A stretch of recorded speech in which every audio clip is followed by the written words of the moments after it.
झाबुआ में मुख्यमंत्री कन्या विवाह निकाह का आयोजन। मुख्यमंत्री मोहन यादव कार्यक्रम में हुए शामिल। सीएम ने नव विवाहित जोड़ों को दिया आशीर्वाद। रायसेन में सरेआम हो रहा उत्खनन का कार्य। माफियाओं के सामने प्रशासन नतमस्तक। शासन प्रशासन पर खड़े हो रहे कई सवाल। विदिशा जिला अस्पताल में बढ़ी मरीजों की तादाद। एक्सरे करने में लग रही लंबी लाइनें। मरीज को 1 से 2 घंटे तक करना पड़ रहा इंतजार। विदिशा में 1 अप्रैल से कक्षा 1 में बच्चों को कराया जाएगा प्रवेश। जिले में 20,000 बच्चों के प्रवेश का रखा गया लक्ष्य। बच्चों को उपलब्ध कराई जाएगी पाठ्य सामग्री। झाबुआ में राजवाड़ा पर हुआ गढ़ पर्व का आयोजन। होली के बाद तेरस पर आयोजित होता है गढ़। खंबे पर चढ़कर युवा दिखाते हैं अपनी ताकत।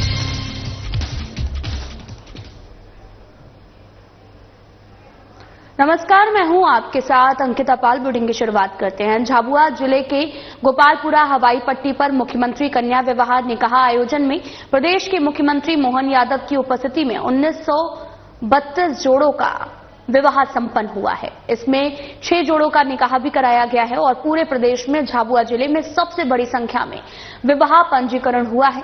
मुख्यमंत्री खुली जीप से कार्यक्रम में पहुंचे और आए हुए जोड़ों का अभिवादन किया है। मुख्यमंत्री मोहन यादव ने सभी जोड़ों को दीवार पर घड़ी उपहार स्वरूप प्रदान की। साथ ही दुल्हों को हिदायत भी दी कि वो कन्याओं को परेशान न करें, नहीं तो मामा इसका बदला लेगा। वहीं विवाह कार्यक्रम में बाहर से आए हुए नर्तकों के दल ने भी मनमोहक प्रस्तुति दी। इस अवसर पर सीएम ने जिले के विकास से संबंधित कई घोषणाएं की हैं। कार्यक्रम में सांसद अनीता चौहान, प्रभारी मंत्री कुंवर विजय शाह सहित बड़ी संख्या में बीजेपी कार्यकर्ता उपस्थित रहे हैं।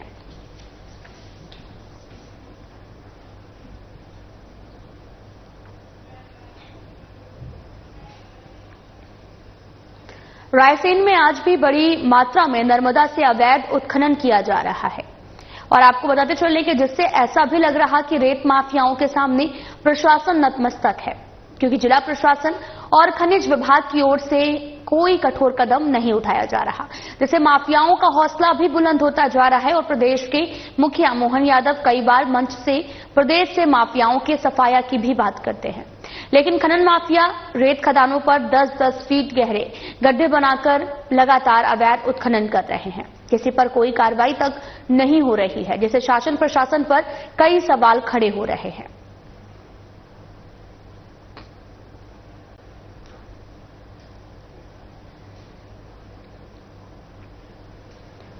करहाल मॉडल स्कूल में आदिवासी समाज की हुई महापंचायत में कई बड़े फैसले लिए गए हैं। इस दौरान आदिवासी पंचों ने यह भी कहा कि शादी विवाह में सिर्फ मुखिया ही जाएगा। वहीं शराब पीकर आने वाले को समाज से बहिष्कृत करने की भी बात कही गई है। वहीं आदिवासी समाज ने बैठक में निर्णय लिया है कि समाज में हर वर्ग का बराबर का अधिकार होगा। वहीं आदिवासी समाज ने जानकारी देते हुए बताया कि उनके जमीनों पर दबंगों ने कब्जा कर लिया है। करहाल राजस्व विभाग को कई बार सूचना भी दी गई है, लेकिन कोई भी कार्रवाई दबंगों के खिलाफ अब तक नहीं की गई है। समाज के लोगों का भी कहना है कि जिला प्रशासन और सरकार उनके साथ न्याय करने का झूठा प्रचार करते हैं। उनका यह भी कहना है कि कहीं न कहीं राजस्व विभाग के अधिकारियों ने बड़े पैमाने पर हजारों करोड़ रुपए की भूमि पर जो है वो धोखाधड़ी कर रजिस्ट्री कराने का काम किया है, जिसकी जांच आज तक नहीं हुई है।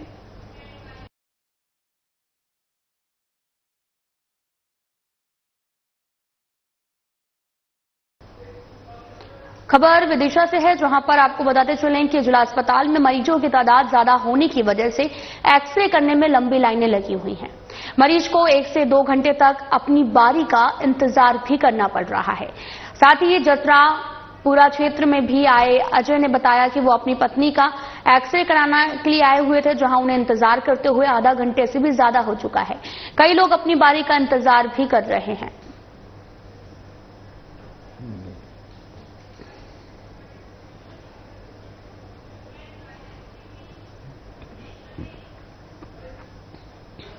विदिशा जिले के सभी शासकीय स्कूलों में कक्षा 1 में 6 साल की उम्र तक पहुंचे विद्यार्थियों को प्रवेश कराया जा रहा है और इसके लिए पूरे जिले में प्रचार प्रसार किया जा रहा है। उन्होंने ये भी बताया कि सभी लोग जनप्रतिनिधियों और उनके विभाग के कई अधिकारी कर्मचारी प्रचार प्रसार कर रहे हैं।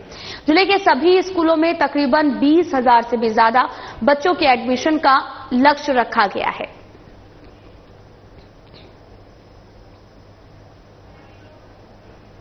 आप सभी को विदित है, हमारी शालाओं में प्रवेशोत्सव होने वाला है और 1 अप्रैल से नए सत्र का शुभारंभ है। मैं आप सभी के माध्यम से ये बताना चाहता हूँ कि इस वर्ष 1 अप्रैल को प्रशासन की ये तैयारी है कि सभी बच्चों का दाखिला क्लास 1 में हो जाए, कोई भी दाखिले से ना छूटे। इसके लिए लगभग 20,000 बच्चे आइडेंटिफाई किए गए हैं जो अभी हमारी आंगनवाड़ियों में दर्ज हैं।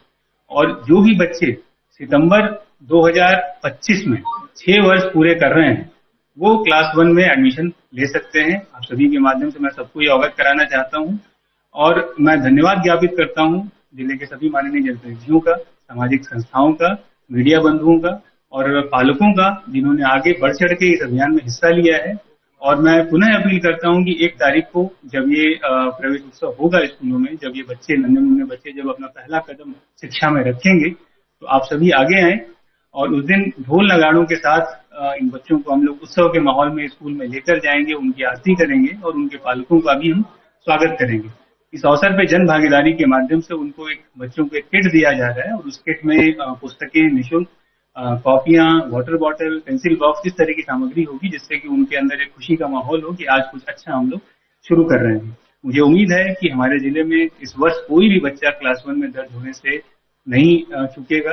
और आप सभी के माध्यम से मैं पुनः अपील करता हूँ, एक और विषय मैं आपसे शेयर करना चाहता हूँ कि उस दिन FLN मेला भी प्रत्येक विद्यालय में मनाया जाएगा, जिसमें क्लास 1 से जो क्लास 3 के बच्चे हैं उनको खेल और गतिविधियों के माध्यम से बुनियादी साक्षरता और गणितीय दक्षता के बारे में बताया जाएगा और उन सभी बच्चों का एक रिपोर्ट कार्ड भी दिखाया जाएगा, जिससे कि उन बच्चों को खेल में जो उनकी समझने की क्षमता है उसको भी बढ़ाया जाएगा।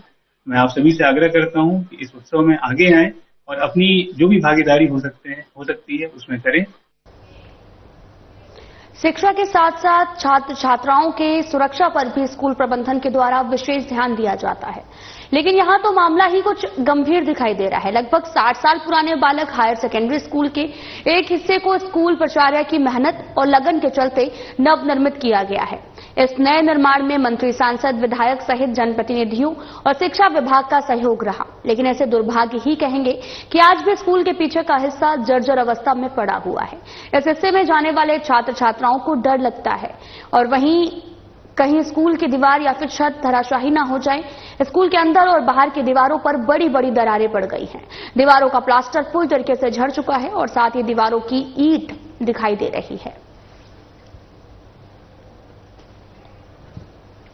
तस्वीरें आपको दिखा रहे हैं जहां पर स्थिति जर्जर बनी हुई है। छात्र छात्राओं के साथ में कभी भी कोई भी दुर्घटना घट सकती है।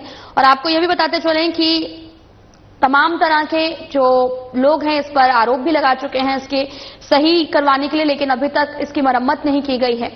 तस्वीरें आपको लगातार दिखा रहे हैं जहां पर बच्चे यहां पर बड़ी संख्या में पढ़ते हैं और इस दौरान हालात जो हैं यहां के जर्जर बने हुए हैं और दीवारों से प्लास्टर तक उतरा हुआ है, जिससे कभी भी कोई भी दुर्घटना यहां पर घट सकती है।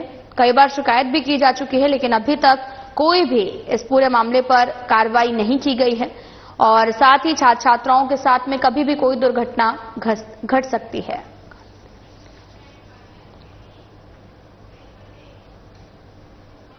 रियासत कालीन परंपरा को निभाते हुए राजवाड़ा पर गढ़ का आयोजन किया गया है और इसके लिए 30 से 40 फीट लंबा लकड़ी का तना काट कर लाया गया है, जिसे छीलकर और तेल लगाकर चिकना करके गढ़ा किया गया है। इसके बाद में युवाओं ने उस पर चढ़कर अपनी क्षमता और ताकत दिखाते हुए शीर्ष पर लगे गुड़ की पोटली को खोला है और पर्व में आए हुए लोगों ने मंडाल, थाली और ढोल से उसका उत्साहवर्धन किया।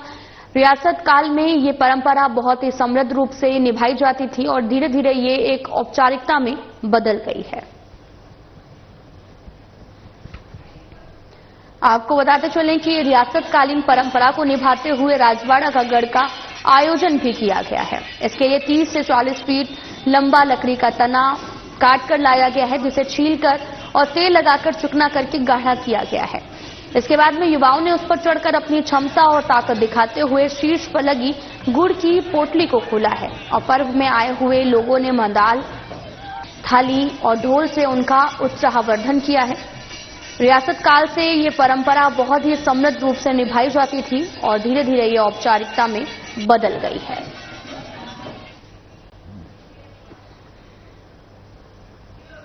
देवास नगर निगम में 6 महीने बाद में आयोजित परिषद दल की बैठक में महिला पार्षद को प्रश्न पूछने से रोकने पर जमकर बहस हुई है।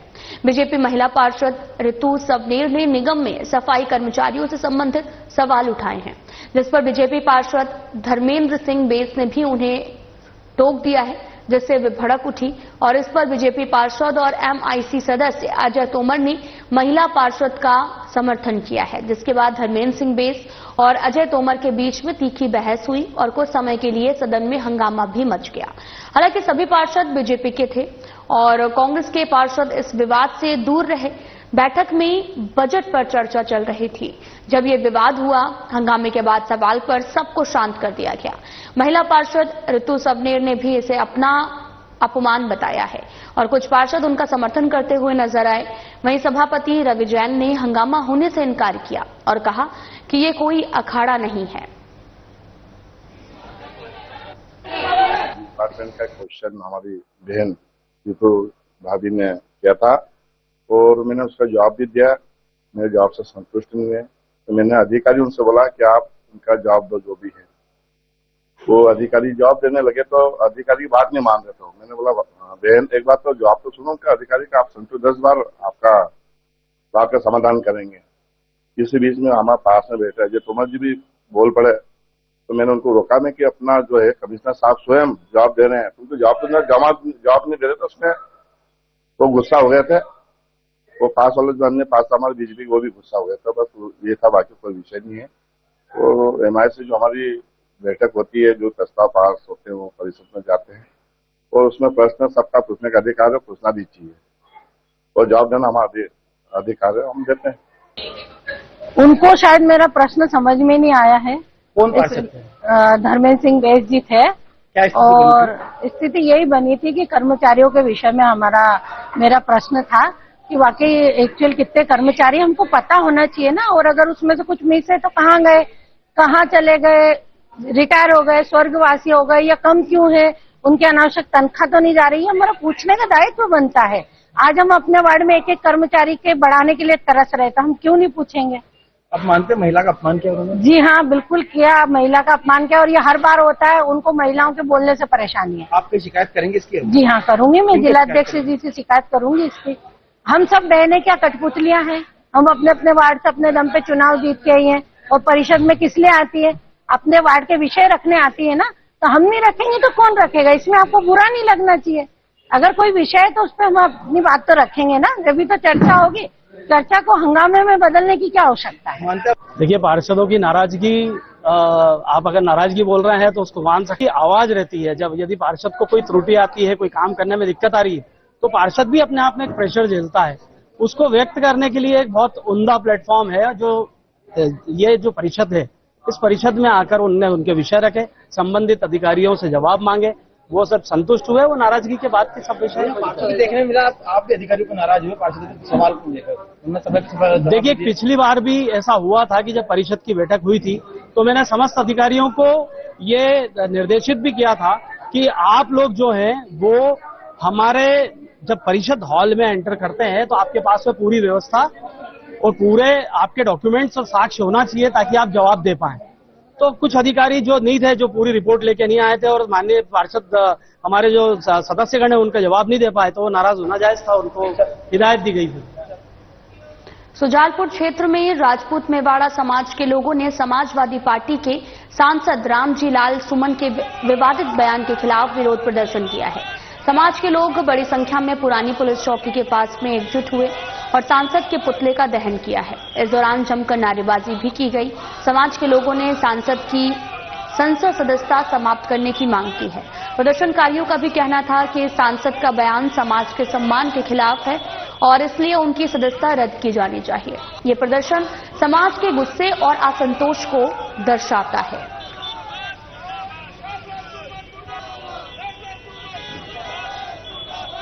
समाजवादी पार्टी के दुष्ट सांसद रामलाल जी सुमन द्वारा हमारे वीर पुरुष महाराणा सांगा के प्रति जो सांसद भवन में विवादित बयान दिया गया है, उसका संपूर्ण मध्य प्रदेश में संपूर्ण राष्ट्रीय समाज घोर विरोध करता है, घोर निंदा करता है।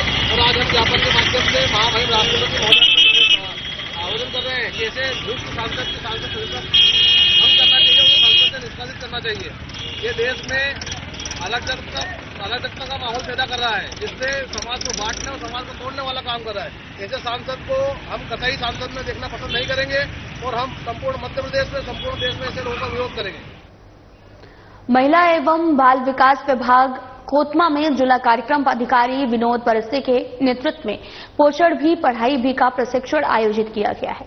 ये प्रशिक्षण राज्य स्तरीय मास्टर ट्रेनर चिंती घोरमारे और सीमा सिंह भलावी द्वारा दिया गया है और यह 6 दिवसीय प्रशिक्षण 2 बैचों में हो रहा है, जिसमें पहला बैच 24 मार्च से 26 मार्च तक रहा। दूसरा बैच 27 मार्च से 29 मार्च तक आयोजित किया जाएगा।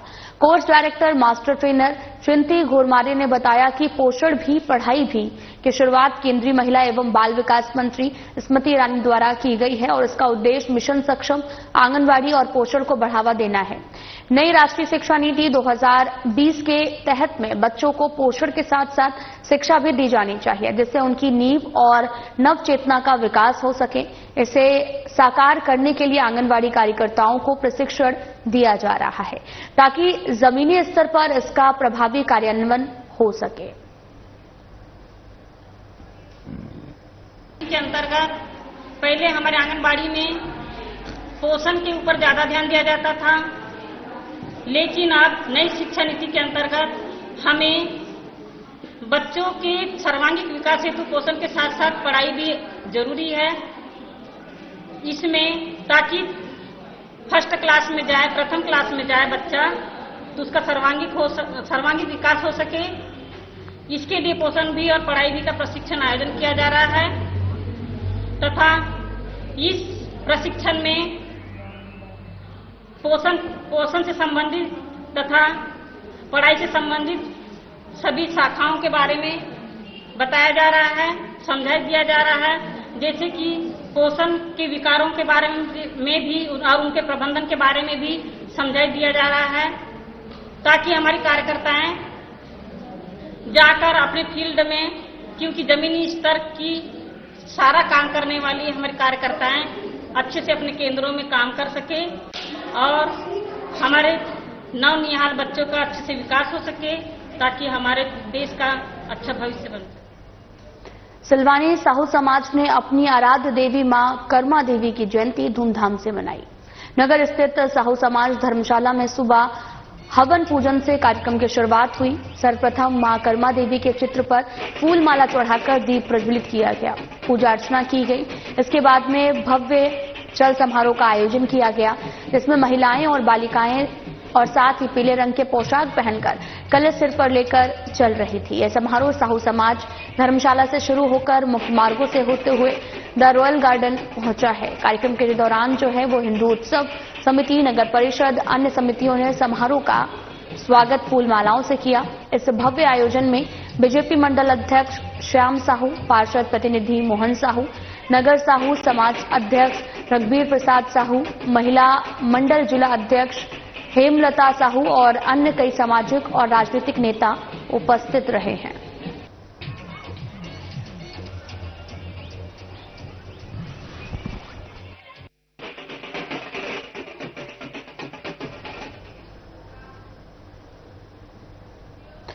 उर्दू भाषा का शब्द एक कद्र जो शब्दों से मिलकर बना है, जहां पर शब्द का अर्थ है रात और कद्र का अर्थ है जिसकी कद्र की जाए, यानी कि ये एक ऐसी रात होती है जिसको विशेष कद्र की जाती है और इसे शब ए कद्र कहा जाता है। रमजान माह के अंतिम पड़ाव में ये रात आज गुरुवार को है।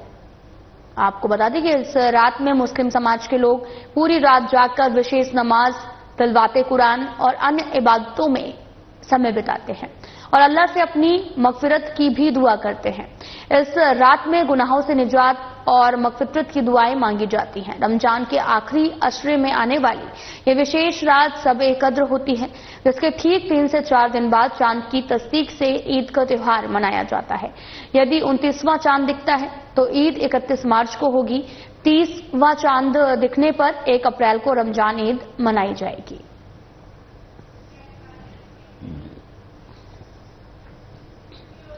लोकायुक्त उज्जैन की टीम ने सोनकक्ष विद्युत वितरण कंपनी में कार्यपालन यंत्री आनंद कुमार अहिरवार को 25,000 रुपए रिश्वत लेते हुए रंगे हाथों गिरफ्तार किया है।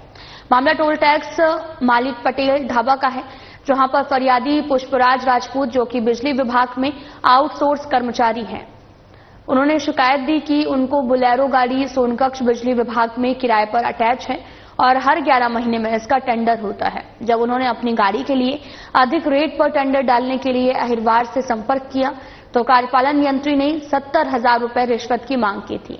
शिकायत के बाद 26 मार्च 2025 को लोकायुक्त टीम ने ट्रैप लगाकर आनंद कुमार अहिरवार को 25,000 रुपए रिश्वत लेते हुए पकड़ा है। इस कार्रवाई में डीएसपी दिनेश पटेल, निरीक्षक राजेंद्र वर्मा सहित टीम के अन्य सदस्य भी शामिल थे। ये जो है आउटसोर्स से एमपीवी कार्यालय सोनकक्ष में काम करते हैं, मीटर रीडर और फ्यूल कॉल का। इनकी जो गाड़ी है बोलेरो वो यहाँ पर अटैच है 30,000 रुपये मंथली में। वो गाड़ी का हर 11 माह में रिन्यूअल होता है, यानी टेंडर होता है। तो इसने फिर से टेंडर डाला था, तो इसकी गाड़ी जो है ज़्यादा रेट में इसमें अटैच हो जाए, इसलिए इस काम के लिए जब वो कार्यपालन यंत्री आनंद कुमार अहिरवार से मिला तो इन्होंने उससे 70,000 रुपये रिश्वत की मांग की। ये इसके द्वारा शिकायत की थी। हमारे द्वारा शिकायत पर प्रारंभिक कार्रवाई की गई तो आनंद कुमार अहिरवार जो थे उनको इसने 50,000 रुपये में बात करने का बोला कि 70,000 नहीं दे पाऊंगा, 50,000 दे पाऊंगा। इसके बाद जो डी हैं आनंद कुमार अहिरवार, इनके द्वारा इससे प्रथम किस्त के 25,000 रुपये मंगाए थे। कार्यपालन यंत्री थे आनंद अहिरवार, जो डी के रूप में सोनकक्ष में, ठीक है।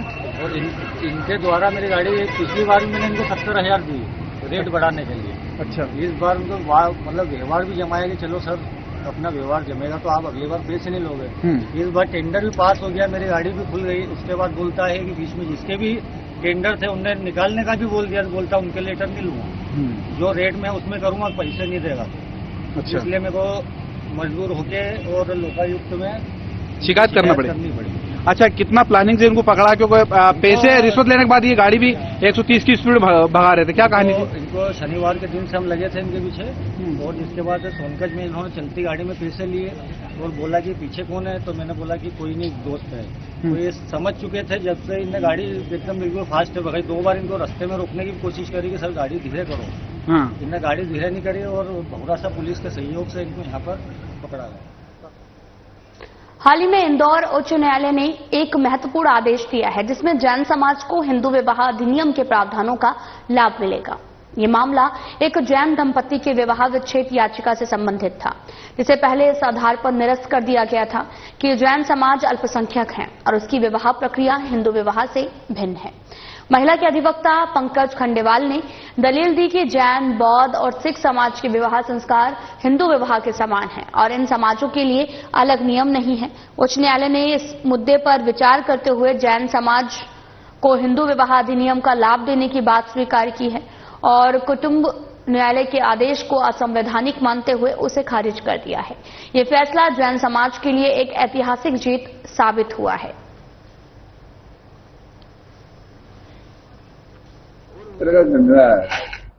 पूर्व में फर्स्ट एडिशनल प्रिंसिपल जज श्री धीरेन्द्र सिंह साहब द्वारा जैन समाज को और हिंदू समाज को, क्योंकि जैन समाज के कुछ रीति रिवाज हिंदू विधि से अलग हैं, इसके कारण जैन समाज के सभी व्यक्तियों को हिंदू विधि के अंतर्गत तलाक लेने से तलाक देने को इनकार किया था और उनको ये ठहराया था कि उन पर हिंदू विवाह अधिनियम के प्रावधान उन पर लागू नहीं होते। इस तरह का जो आदेश दिया था उसको हमने माननीय उच्च न्यायालय में चुनौती दी थी। माननीय उच्च न्यायालय द्वारा यह माना गया है कि सभी कानूनों में हिंदू विधि का लाभ जैन, बौद्ध और सिख धर्म को भी दिया गया है। इस कारण सारी हिंदू विधियां जैन, बौद्ध और सिख धर्म के अनुयायियों पर भी लागू होती है। इसीलिए ये जो आदेश दिया है इसे निरस्त किया है। जहां तक एक और इश्यू था कि 2014 के बाद जैन समाज को अल्पसंख्यक घोषित किया गया है, उस चीज को भी हाईकोर्ट द्वारा रेक्टिफाई किया गया है कि अगर उन्हें अल्पसंख्यक घोषित भी कर दिया गया तब भी किसी भी कानून में ऐसा कोई संशोधन नहीं हुआ है कि जिसके तहत जैन समाज के लोगों को किसी भी हिंदू विधि का लाभ न दिया जाए। जब तक कानून में हिंदू विधि में या सभी हिंदुओं की जितनी विधियां हैं जैन समाज को रखा गया है, जैन समाज के संबंध में उल्लेख है, तब तक सारी विधियां उनका। रावटे में इतना ही। नमस्कार।